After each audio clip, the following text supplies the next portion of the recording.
Hello बच्चों, physics online class में आप सभी का स्वागत है। आज हम नए टॉपिक के साथ बात करते हैं सतत आवेश वितरण। क्या पढ़ेंगे? सतत आवेश वितरण। कल हमने पढ़ा था, इससे पहले जो टॉपिक पढ़ा था हमने, नया चैप्टर हमने स्टार्ट किया था कल, और गाउस के नियम एवं इसके अनुप्रयोग। इसमें फर्स्ट जो टॉपिक था हमने पढ़ा था इलेक्ट्रिक फ्लक्स। अब इलेक्ट्रिक फ्लक्स के बारे में हमने पढ़ा था, उसका फॉर्मूला भी हमारे पास आया था कि विद्युत फ्लक्स का जो फॉर्मूला आया था वो क्या आया था, फाई बराबर ई सदिश डॉट ए सदिश, यानी कि विद्युत क्षेत्र की तीव्रता और क्षेत्रफल दोनों के अदिश गुणनफल के बराबर होता है। और इसकी डेफिनेशन भी मैंने आपको बताई थी। क्या बताई थी इसकी परिभाषा? इसकी परिभाषा होती है कि विद्युत क्षेत्र में स्थित किसी काल्पनिक पृष्ठ के तल के लंबवत गुजरने वाली विद्युत बल रेखाओं की संख्या को हम क्या कहते हैं? विद्युत फ्लक्स कहते हैं। और विद्युत फ्लक्स से संबंधित हमने न्यूमेरिकल भी सॉल्व किए थे। अब आगे हम पढ़ते हैं, अगला पॉइंट आता है हमारा सतत आवेश वितरण। आवेश वितरण का मतलब होता है आवेश को बांटना। नाम से ही पता लग रहा है आवेश वितरण, यानी कि आवेश को बांटना। आवेश को कितने प्रकार से बांटा जा सकता है? आवेश को कितने रूप में बांटा जा सकता है? तो ध्यान रखना, सतत आवेश वितरण 3 प्रकार का होता है। कितने प्रकार का होता है? 3 प्रकार का होता है। वेरी वेरी इंपॉर्टेंट पॉइंट है। हमारे आगे जो एप्लीकेशन हम पढ़ेंगे, आगे जो अनुप्रयोग हम गाउस के नियम के अनुप्रयोग के पढ़ेंगे, उनमें हमारे लिए जो टॉपिक है वो बहुत काम का टॉपिक है। सतत आवेश वितरण ध्यान रखना कितने प्रकार का होता है? 3 प्रकार का होता है। कितने प्रकार का होता है? 3 प्रकार का होता है। कौन कौन सा होता है? देखिए, यह है 3 प्रकार का होता है। 3 प्रकार का होता है। कौन सा होता है? फर्स्ट नंबर पे आता है। फर्स्ट नंबर पे हम बात करते हैं रैखिक आवेश वितरण। रैखिक आवेश वितरण। रैखिक आवेश वितरण, जिसे वितरण को हम घनत्व भी बोल सकते हैं। क्या बोल सकते हैं? घनत्व। वितरण को हम यहाँ पर घनत्व भी बोल सकते हैं। इस पूरे नाम को हम रैखिक आवेश वितरण की जगह पर रैखिक आवेश घनत्व भी बोल सकते हैं। और रैखिक आवेश घनत्व, देखिए, सतत आवेश वितरण जो होता है वो 3 प्रकार का होता है। कौन कौन सा होता है? एक होता है रैखिक आवेश वितरण, दूसरा होता है पृष्ठीय आवेश वितरण, तीसरा होता है आयतन आवेश वितरण। इन तीनों को हम दूसरे नामों से भी जान सकते हैं। वितरण के स्थान पर हम घनत्व भी बोल सकते हैं। रैखिक आवेश घनत्व, पृष्ठ आवेश घनत्व, और तीसरे नंबर पे होता है आयतन आवेश घनत्व। तीनों को हम पढ़ेंगे। सबसे पहले हम बात कर लेते हैं रैखिक आवेश वितरण की या फिर रैखिक आवेश घनत्व की। ये क्या होता है? रैखिक आवेश वितरण क्या होता है? देखिए, इसकी डेफिनेशन होती है जब आवेश किसी रैखिक वस्तु का मतलब होता है जैसे कि तार, यानी कि लंबाई के रूप में अगर कोई वस्तु हो, जैसे कि रैखिक वस्तु का मतलब है एक तरह से हम तार बोल सकते हैं। तो जब आवेश एक समान रूप से किसी रैखिक वस्तु पर फैला हुआ हो, जब आवेश समान रूप से किसी रैखिक वस्तु पर फैला हुआ हो, तो उसकी एकांक लंबाई में आवेश की मात्रा को हम क्या कहते हैं? रैखिक आवेश घनत्व कहते हैं। क्या कहते हैं? रैखिक आवेश घनत्व कहते हैं। इसको देखिए, इसका फॉर्मूला भी हम बोल सकते हैं। रैखिक आवेश घनत्व को पहली बात तो एक चीज आप ये ध्यान रखना कि लैम्डा के द्वारा व्यक्त किया जाता है। किसके द्वारा व्यक्त किया जाता है? लैम्डा के द्वारा इसको व्यक्त किया जाता है। और इसका फॉर्मूला डेफिनेशन के अनुसार ही होगा। एकांक लंबाई में आवेश की मात्रा, जिस वर्ड के आगे हम एकांक लगाते हैं हमेशा उसका भाग लगता है। तो एकांक लंबाई में आवेश की मात्रा, यानी कि लंबाई का भाग लगेगा। और वो भी किस में भाग लगेगा? आवेश में। तो हमारा फॉर्मूला होगा लैम्डा बराबर क्यू अपॉन एल। क्या होगा? लैम्डा बराबर क्यू अपॉन एल। रैखिक आवेश घनत्व को हम किसके द्वारा व्यक्त करते हैं? लैम्डा के द्वारा। तो इसको हम लिख लेते हैं, नोट कर लेते हैं। देखिए, जब किसी रैखिक वस्तु का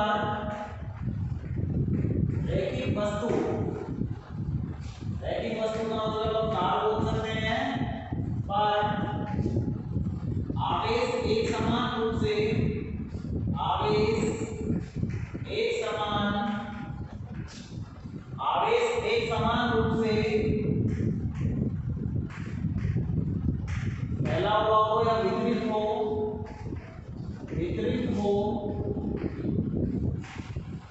तो उसकी एकांक लंबाई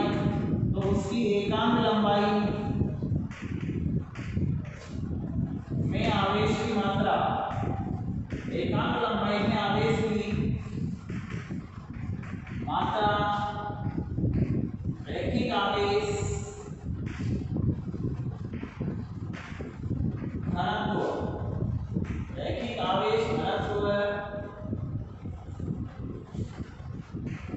कहलाता है।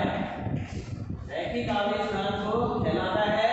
इसे लैम्ब्डा के द्वारा व्यक्त किया जाता है, कौन से सिंबल के द्वारा व्यक्त किया जाता है? इसको लैम्ब्डा के द्वारा इसको व्यक्त किया जाता है। अब एग्जांपल के रूप में अगर इसका फॉर्मूला हम लिखना है तो किस प्रकार से लिख सकते हैं? जैसे सपोज करो हमारे पास ये कोई तार है, ये कोई हमारे पास तार है, कोई भी लंबाई का ये हो सकता है।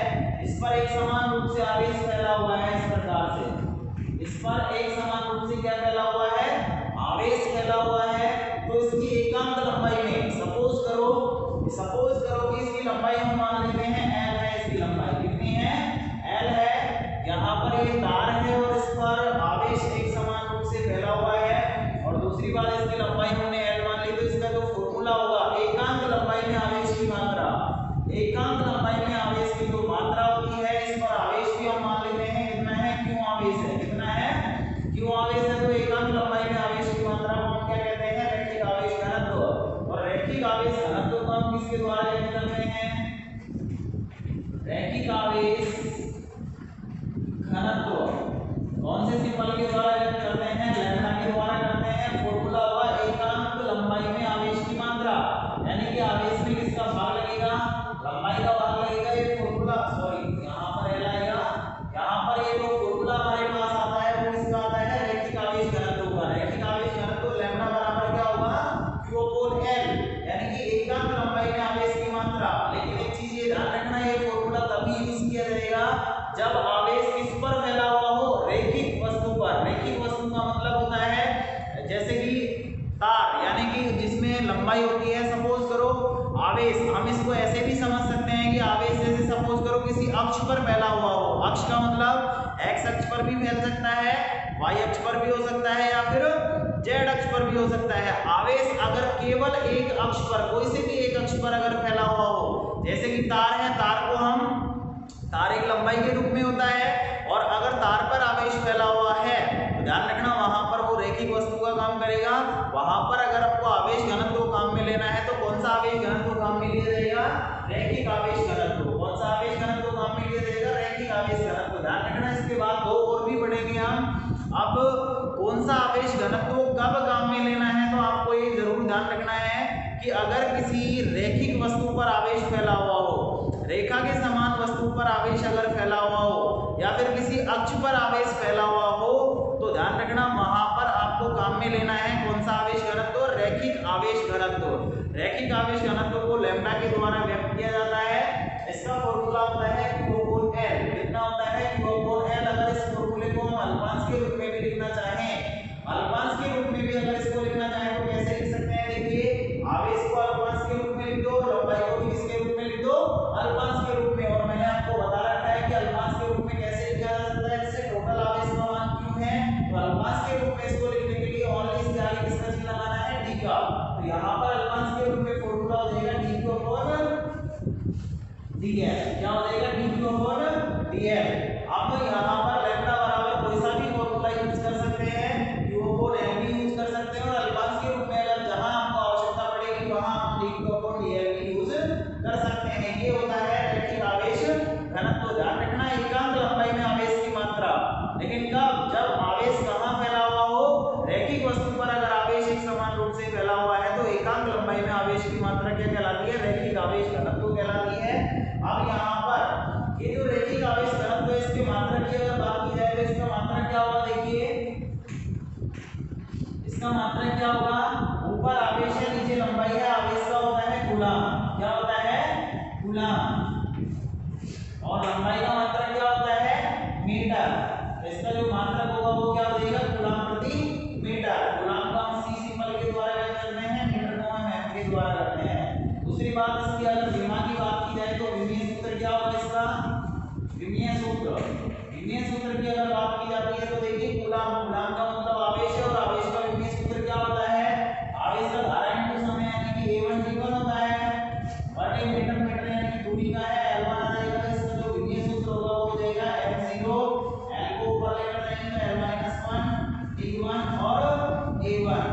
यहाँ पर ये इसका मेन सूत्र कहलाएगा रैखिक आवेश घनत्व का। तो ये होता है रैखिक आवेश घनत्व। ध्यान रखना, फिर से मैं आपको बता रहा हूँ, अगर आवेश किसी रैखिक वस्तु पर एक समान रूप से फैला हुआ है तो आपको आवेश घनत्व का फॉर्मूला कौन सा यूज करना है, लैम्डा बराबर क्यू अपॉन एल, या फिर अल्फांस के रूप में अगर आवश्यकता पड़ती है तो D Q upon D L.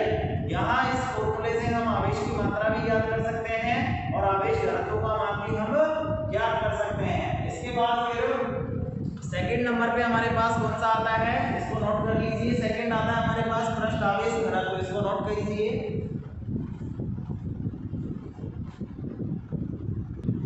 Second आता है हमारे पृष्ठ आवेश वितरण या पृष्ठ आवेश घनत्व। पृष्ठ आवेश घनत्व नाम से ही पता लग रहा है, पृष्ठ का मतलब अब की बार आवेश कहाँ फैला हुआ रहेगा, पृष्ठ पर। अगर आवेश किसी पृष्ठ पर एक समान रूप से फैला हुआ रहता है तो उस कंडीशन में एक चीज ये ध्यान रखना, पिछला जो हमने पढ़ा था वो रैखिक आवेश घनत्व था, वहां रेखा के समान वस्तु ली गई थी, रैखिक वस्तु ली गई थी, और रैखिक वस्तु में क्या होती है, लंबाई होती है, जिसके कारण एकांक लंबाई में आवेश की मात्रा क्या कहलाती थी, रैखिक आवेश घनत्व। अब हम यहाँ पर पढ़ रहे हैं पृष्ठ आवेश घनत्व। पृष्ठ आवेश घनत्व का मतलब क्या है, यानी कि आवेश यहाँ पर एक पृष्ठ पर फैला हुआ रहेगा, और दूसरी बात पृष्ठ में लंबाई भी होती है और चौड़ाई भी होती है। यानी कहने का मतलब यह है कि यहाँ क्षेत्रफल होता है, क्या होता है, पृष्ठ में क्या होता है, क्षेत्रफल होता है। तो अब की बार लंबाई के स्थान पर क्या आ जाएगा, क्षेत्रफल आ जाएगा, बाकी सारी चीजें वो की वो रहेंगी। तो इसकी डेफिनेशन क्या हो जाएगी, इसकी डेफिनेशन क्या हो जाएगी, जब किसी पृष्ठ पर आवेश एक समान रूप से फैला हुआ रहता है या वितरित रहता है तो उस कंडीशन में एकांक क्षेत्रफल में या इकाई क्षेत्रफल में आवेश की मात्रा को हम क्या कहते हैं, पृष्ठ आवेश घनत्व। क्या कहते हैं, पृष्ठ आवेश घनत्व। ध्यान रखना, एकांक क्षेत्रफल में आवेश की मात्रा को हम क्या कहते हैं, पृष्ठ आवेश घनत्व। आपको ऐसे ध्यान रखना है, रैखिक वस्तु में लंबाई होती है तो एकांक लंबाई में आवेश की मात्रा, पृष्ठ में क्षेत्रफल होता है तो एकांक क्षेत्रफल में आवेश की मात्रा क्या कहलाती है, पृष्ठ आवेश घनत्व। इसको हम नोट कर लेते हैं। जब किसी पृष्ठ पर आवेश एक समान रूप से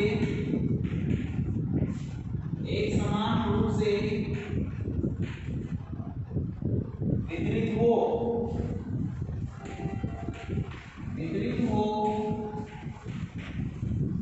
तो उसके इकाई क्षेत्रफल में, इकाई की जगह पे हम एकांक भी लिख सकते हैं, इकाई क्षेत्रफल में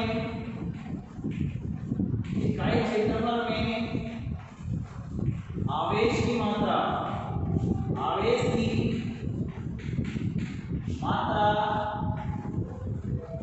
पृष्ठ आवेश घनत्व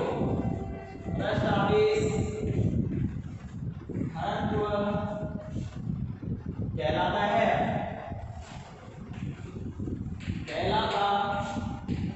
है। और इसको कौन से सिंबल के द्वारा व्यक्त किया जाता है, सिंबल आपको ध्यान रखना है।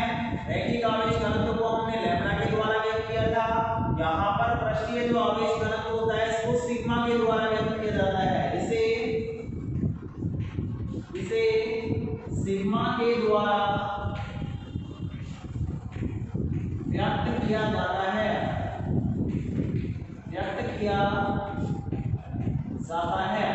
देखिए इसकी डेफिनेशन क्या है, जब किसी पृष्ठ पर आवेश एक समान रूप से फैला हुआ हो तो उसके एकांक क्षेत्रफल में आवेश की मात्रा को हम क्या कहते हैं, पृष्ठ आवेश घनत्व कहते हैं। और इसे कौन से सिंबल के द्वारा व्यक्त किया जाता है, सिग्मा के द्वारा।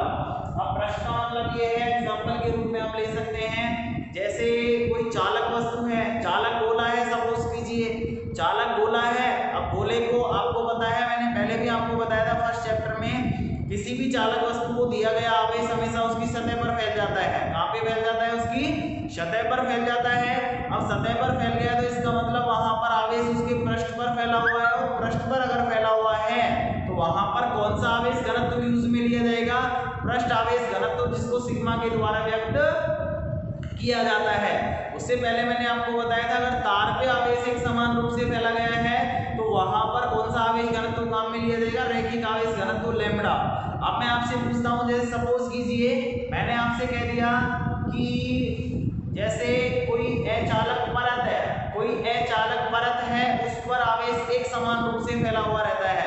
तो परत का मतलब एक पृष्ठ हो गया, और एक पृष्ठ हो गया तो पृष्ठ पर जो आवेश होगा वहां कौन सा आवेश घनत्व काम में लिया जाएगा, पृष्ठ आवेश घनत्व। ध्यान रखना है, चालक परत पर अगर आपको पूछा जाता है कि कौन सा आवेश घनत्व काम में लिया जाएगा तो पृष्ठ आवेश घनत्व सिग्मा काम में लिया जाएगा। परत का मतलब एक तरह से पृष्ठ ही होता है, या फिर हम इसको प्लेट भी बोल सकते हैं। प्लेट पर भी आवेश अगर फैला हुआ है तो वहां पर भी कौन सा आवेश घनत्व काम में लिया जाएगा, सिग्मा ही यूज किया जाएगा। कौन सा आवेश घनत्व लिया जाएगा, सिग्मा ही यूज लिया जाएगा। आपको ये ध्यान रखना है, अगर पृष्ठ पर आवेश फैला हुआ है तो वहां पर कौन सा आवेश घनत्व काम में लिया जाता है, पृष्ठीय आवेश घनत्व, जो कि सिग्मा के द्वारा इसको व्यक्त किया जाता है। जैसे एग्जांपल के रूप में सपोज करो यहाँ पर ये कोई पृष्ठ है, इस पर आवेश एक समान रूप से फैला हुआ है, इस पर आवेश एक समान रूप से फैला हुआ है। इसका जो क्षेत्रफल है वो कैपिटल A है, और टोटल आवेश हम क्यों मान लेते हैं, तो हमारा फॉर्मूला हो जाएगा सिग्मा, यानी कि पृष्ठ आवेश घनत्व, पृष्ठ आवेश घनत्व सिग्मा बराबर फॉर्मूला हो जाएगा।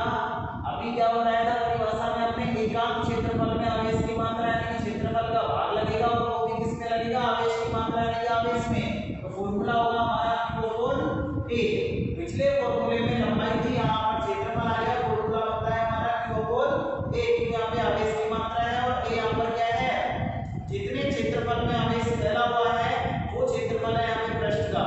दूसरी बात, इसको अगर अल्पांश के रूप में हमको लिखना है तो फॉर्मूला हो जाएगा हमारा dQ/dA। यहाँ ये फॉर्मूला होता है पृष्ठ आवेश घनत्व का। अब बात करते हैं इसके मात्रक की, तो यहाँ इसका जो मात्रक होगा वो क्या होगा, देखिए आवेश का गुणांक होता है, और क्षेत्रफल का क्या होता है, मीटर स्क्वायर। क्या होता है, मीटर स्क्वायर। तो इसका मात्रक हो जाएगा गुणांक बटे मीटर स्क्वायर। दूसरी बात, इसके अगर विमीय सूत्र की हम बात करते हैं, विमीय सूत्र क्या होगा, विमीय सूत्र इसका क्या हो जाएगा, विमीय सूत्र होगा, देखिए इसका गुणांक यानी कि आवेश का हो जाएगा A1 T1 और मीटर स्क्वायर का L2 हो जाएगा। तो इसका विमीय सूत्र बनता है M0 L-2 T1 और A1। ये यहाँ पर इसका क्या हो जाएगा, विमीय सूत्र हो जाएगा। ये होता है पृष्ठ आवेश घनत्व, जिसको सिग्मा के द्वारा व्यक्त किया जाता है। वेरी वेरी इंपॉर्टेंट है, नोट कीजिए इसको। नेक्स्ट आता है आपके तीसरा, आयतन आवेश घनत्व। क्या आता है, आयतन आवेश घनत्व आता है। आयतन आवेश घनत्व क्या होता है, अब की बार फिर हमको पता लग रहा है, इसके नाम से ही पता लग रहा है आयतन। अब की बार जो आवेश है वो कहां पर फैला हुआ रहेगा, वस्तु के आयतन में। वस्तु के आयतन में अगर आवेश एक समान रूप से फैला हुआ है तो वहां पर एकांक आयतन में या इकाई आयतन में आवेश की मात्रा क्या कहलाएगी, आयतन आवेश घनत्व। अगर रैखिक वस्तु पर फैला हुआ है तो एकांक लंबाई में आवेश की मात्रा रैखिक आवेश घनत्व। अगर किसी पृष्ठ पर फैला हुआ है तो एकांक क्षेत्रफल में आवेश की मात्रा पृष्ठ आवेश घनत्व। अगर आयतन में फैला हुआ है तो एकांक आयतन में आवेश की जो मात्रा होती है वो क्या हो जाएगा, आयतन आवेश घनत्व। तो इसकी परिभाषा को नोट कर लेते हैं। जब किसी वस्तु के आयतन में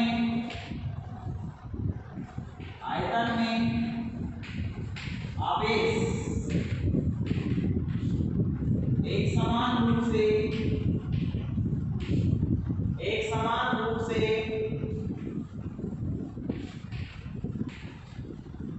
फैला हुआ हो तो उसके इकाई आयतन में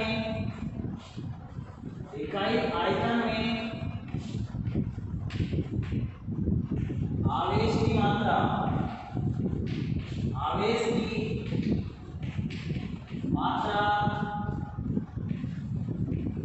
आयतन आवेश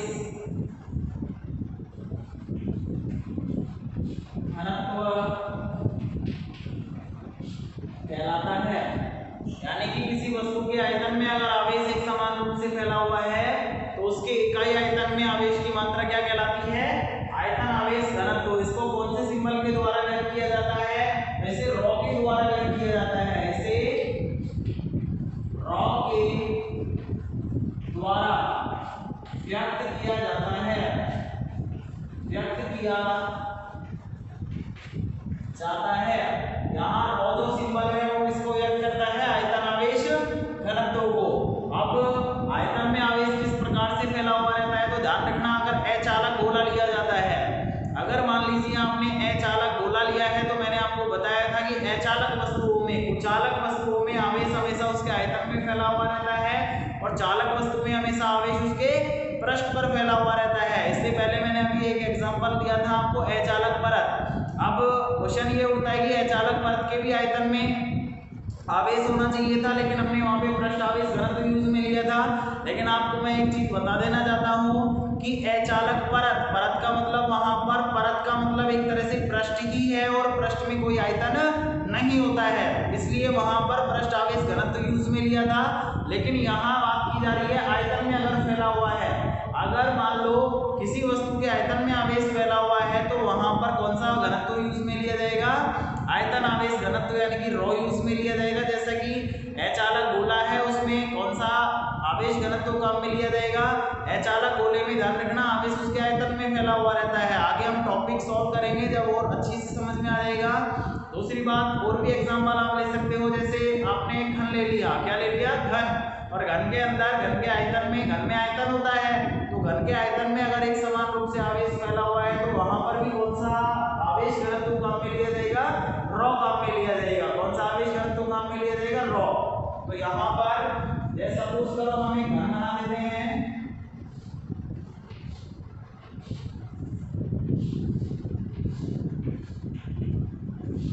ये हमने क्यूब बना लिया घन, और इसके आयतन में एक समान रूप से आवेश भी भर देते हैं।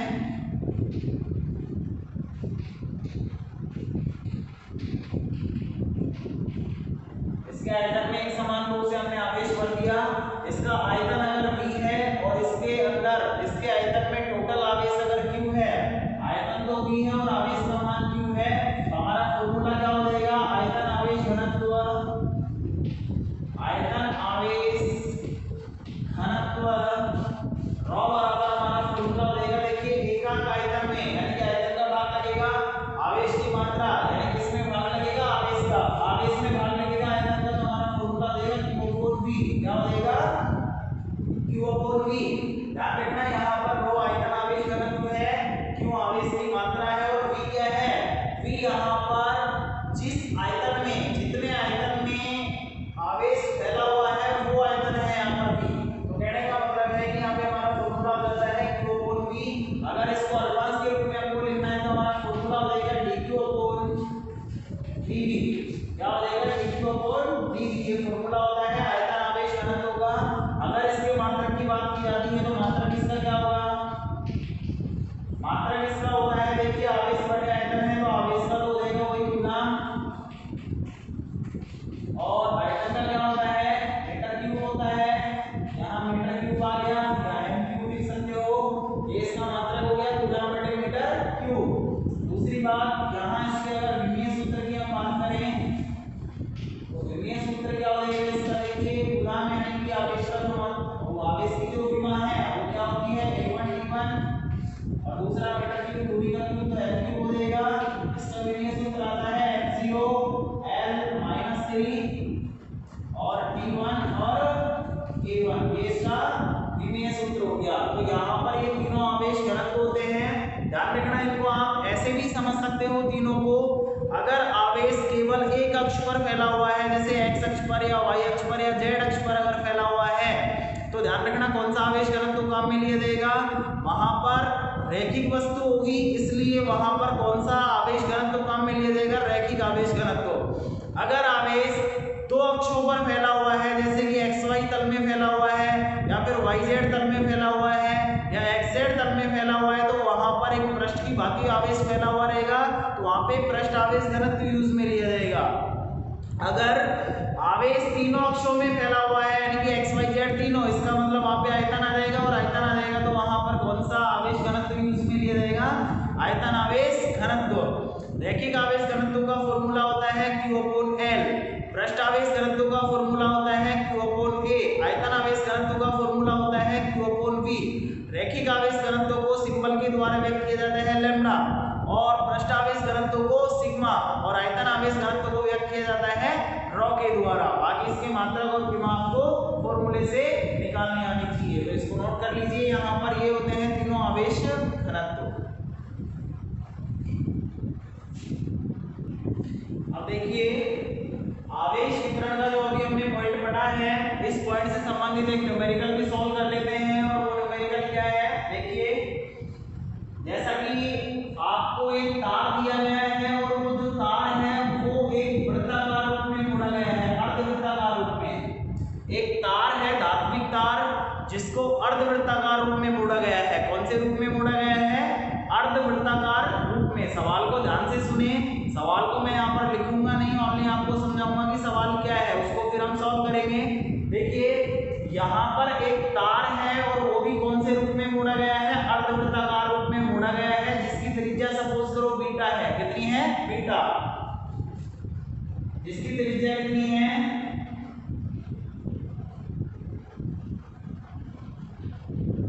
ये इसका केंद्र हो गया, जिसको मैं ओ नाम दे सकता हूं, और यहाँ इसकी जो त्रिज्या है वो कितनी दे रखी है, बीटा। अर्धवृत्ताकार रूप में इस तार को मोड़ा गया है, जिसकी त्रिज्या कितनी है, बीटा है। और दूसरी बात, ये जो तार है इस तार पर एक समान रूप से आवेश फैला हुआ है। क्या है, इस तार पर एक समान रूप से आवेश फैला हुआ है, इस रूप में एक समान रूप से आवेश फैला हुआ है। इसका रैखिक आवेश घनत्व, इसका रैखिक आवेश घनत्व दिया गया है हमको सवाल में। रैखिक आवेश घनत्व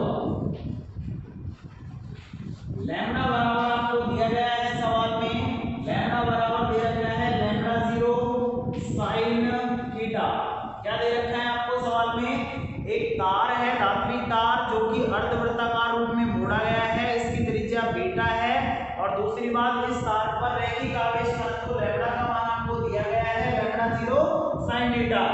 अब आपसे ये पूछा जाता है इस पर, अब आपसे यहाँ ये पूछा जाता है कि इस तार पर आवेश का मान क्या होगा, टोटल आवेश का मान कितना होगा, यानी टोटल आवेश,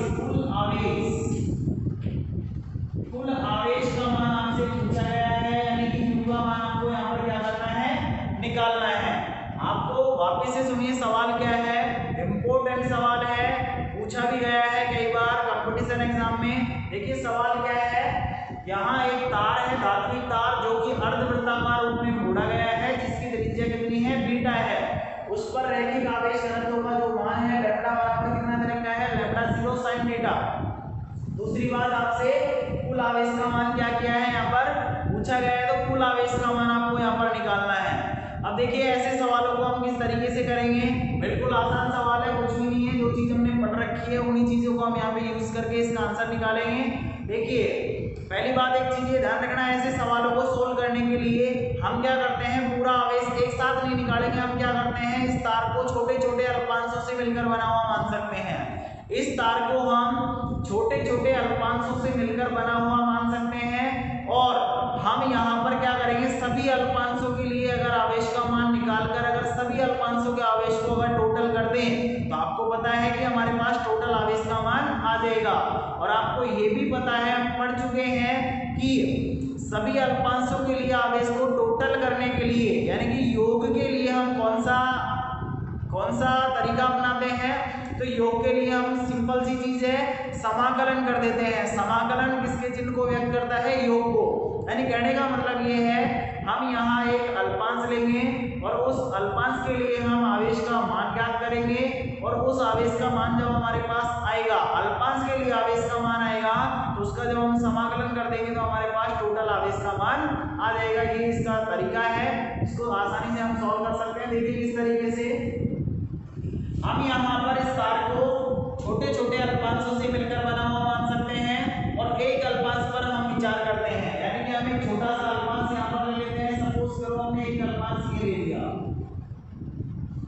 छोटा सा अल्पांश ये ले लिया।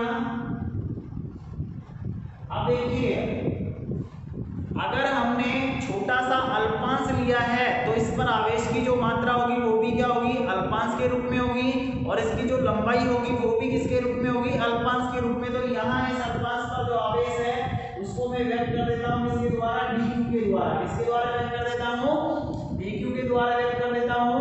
और दूसरी बात इसकी जो लंबाई है उसको भी मैं लिख देता हूँ यहाँ पर, टोटल लंबाई l होती है और यहाँ पर मैं अल्पांश के रूप में बात कर रहा हूँ, तो यहाँ पर इसकी जो लंबाई है वो कितनी मान लेता हूँ मैं, dl। कितनी मान लेता हूँ, dl मान लेता हूँ।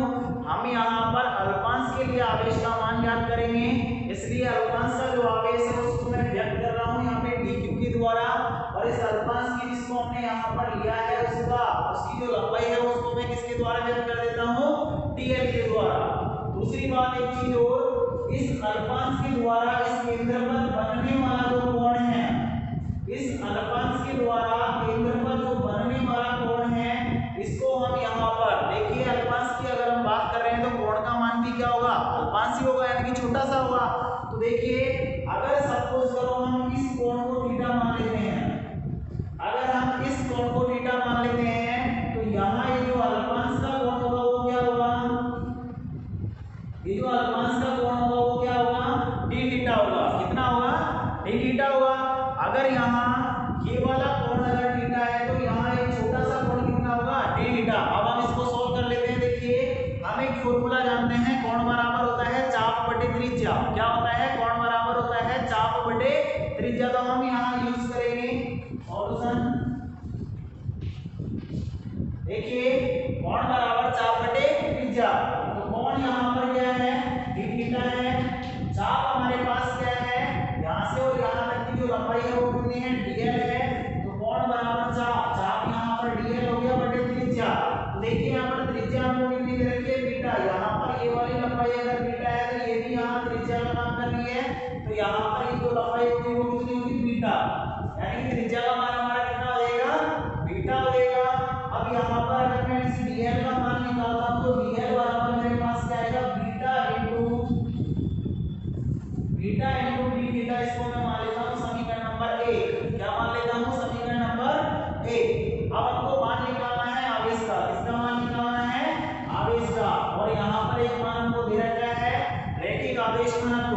तो हमने देखिए वैसे भी हमको पता होना चाहिए कि आवेश यहाँ पर तार पर फैला हुआ है और तार एक रैखिक वस्तु है, और रैखिक वस्तु की कंडीशन में हम रैखिक आवेश घनत्व यूज में लेते हैं। तो रैखिक आवेश घनत्व का फॉर्मूला अभी हमने पढ़ा है। रैखिक आवेश घनत्व का फॉर्मूला क्या होता है, देखिए चूंकि रैखिक आवेश घनत्व लैम्डा बराबर हमने पढ़ा है q अपॉन l, लेकिन यहाँ पर हम अल्पांश की बात कर रहे हैं। अल्पांश के लिए आवेश का मान निकालेंगे तो अल्पांश के रूप में इस फॉर्मूले को यूज करेंगे। फॉर्मूला हो जाएगा हमारा लैम्डा बराबर dq अपॉन dl। ये फॉर्मूला हमने पढ़ा था। यहाँ से देखिए हमको मान निकालना है dq का। सबसे पहले अल्पांश के लिए आवेश का मान निकालेंगे, उसके बाद उसका समाकलन करेंगे तो टोटल आवेश हमारे पास आ जाएगा। तो यहाँ dq का अगर मान निकालेंगे तो dl को इधर की तरफ गुणा कर देते हैं, तो हमारे पास dq का मान यहाँ से आता है लैम्डा इंटू dl।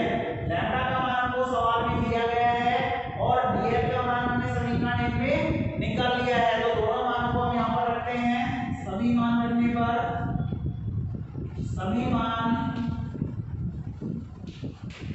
पर मान अगर रखेंगे तो dq बराबर हमारे पास क्या आएगा, देखिए लैम्डा का मान तो है लैम्डा 0 sin थीटा, ये तो लैम्डा का मान हो गया। दूसरी बात dl का मान हमारे पास क्या है, बीटा इंटू d थीटा, ये हो गया। इसको हम थोड़ा सा सॉल्व कर देते हैं। लैम्डा 0 बीटा को आगे लिख देते हैं sin theta into d theta. ये मान आ रहा है हमारे पास अल्पांश के लिए आवेश की मात्रा, इसको हम मान लेते हैं समीकरण नंबर 2। अगर हमको टोटल तार पर ये जो हमारे पास आवेश का मान आया है वो किसके लिए आया है, केवल इस अल्पांश के लिए आया है, लेकिन हमको पूरे तार पर निकालना है। तो पूरे तार पर निकालने के लिए इसका क्या करेंगे, समाकलन कर देंगे। हम यहाँ पर लिखेंगे संपूर्ण तार पर कुल आवेश की मात्रा कुल आवेश की मात्रा, कुल आवेश की मात्रा अगर निकालने से समाकलन करेंगे और समाकलन करेंगे तो dq का समाकलन क्या होता है q। यहाँ पर ये समाकलन आ जाएगा lambda 0 beta sin beta into d beta. अब अगर हम बात करते हैं कि यहाँ इस समाकलन की लिमिट लगाना चाहते हैं तो समाकलन की लिमिट क्या आएगी, मैंने आपको पहले भी बता रखा है। लिमिट हमेशा किसकी आती है, जिसके सापेक्ष हम समाकलन करते हैं। तो किसके सापेक्ष कर रहे हैं, थीटा के सापेक्ष। तो देखिए थीटा के सापेक्ष जब समाकलन कर रहे हैं तो यहाँ पे थीटा की लिमिट आएंगी और थीटा की लिमिट कहाँ से कहाँ तक आएगी आपको पता होना चाहिए। 11th में आपने पढ़ा है निम्न मान यहाँ पर आता है लिमिट का और उच्च मान कहाँ पर आता है, यहाँ पर। ये लोअर लिमिट कहलाती है, ये अपर लिमिट कहलाती है। तो आवेश का मान सॉरी यहाँ लिमिट का जो मान हमारे पास आएगा निम्न यानी कि न्यूनतम मान यहाँ पे आएगा, अधिकतम मान यहाँ पर आएगा। न्यूनतम और अधिकतम मान जो आएगा वो किसका आएगा, थीटा का। तो थीटा यहाँ पर थीटा के निम्नतम और अधिकतम मान हमको कहाँ से कहाँ तक लेना है, हमको यहाँ पर थीटा का जो मान है वो इस तरीके से लेना है कि हमारा जो आवेश है वो पूरा का पूरा कवर हो जाना चाहिए। पूरा का पूरा आवेश यहाँ से लेके और कहाँ तक कवर होगा, यहाँ तक कवर होगा। तो देखिए थीटा क्या है, थीटा इस अल्पांश के द्वारा, थीटा इस अल्पांश के द्वारा इस क्षैतिज के साथ या फिर इस रेखा के साथ बनाया गया कोण हमने माना था। अब इसको हमने छोटे छोटे अल्पांशों में विभाजित किया था। तो सबसे पहला जो हमारा अल्पांश होगा, सबसे पहला जो हमारा अल्पांश होगा वो यहाँ पर इस रेखा के साथ कितने डिग्री का कोण बनाएगा, 0, यानी कि थीटा का मिनिमम मान कितना होगा, 0 डिग्री। और हमारा अधिकतम जो मान होगा पूरा आवेश कवर कहाँ पर हो रहा है, यहाँ तक हो रहा है। तो पूरा मान अगर यहाँ तक कवर होगा तो थीटा का 0 से मान कितना हो जाएगा, 180। कितना हो जाएगा, 0 से 180 हो जाएगा। तो यहाँ पर हम इसकी लिमिट लगा सकते हैं 0 से पाई। कितनी लिमिट लगा सकते हैं, 0 से पाई लगा सकते हैं। इसको हम सॉल्व करेंगे और हमारा आंसर हमारे सामने होगा। तो देखिए थीटा के सापेक्ष करें तो लैम्डा 0 और बीटा यहाँ पे कांस्टेंट राशि है, इनको हम बाहर निकाल देते हैं। लैम्डा 0 बीटा अंदर हमारे पास बचेगा 0 से 22 की लिमिट है sin beta into d beta. sin beta का समाकलन क्या होता है, sin बीटा का समाकलन होता है, क्या होता है sin बीटा का समाकलन, माइनस cos थीटा। क्या होता है, माइनस cos थीटा होता है। तो हम यहाँ पर लिखेंगे माइनस cos थीटा, लिमिट है 0 से पाई। इस माइनस को हम बाहर निकाल सकते हैं, माइनस लैम्डा 0 बीटा। लिमिट अगर हम लगाएंगे तो क्या आएगा, पहले ऊपर वाली लिमिट को रखते हैं तो cos थीटा की जगह पाई रखेंगे तो पाई, माइनस का चिन्ह लगाकर नीचे वाली लिमिट को रखते हैं तो cos 0।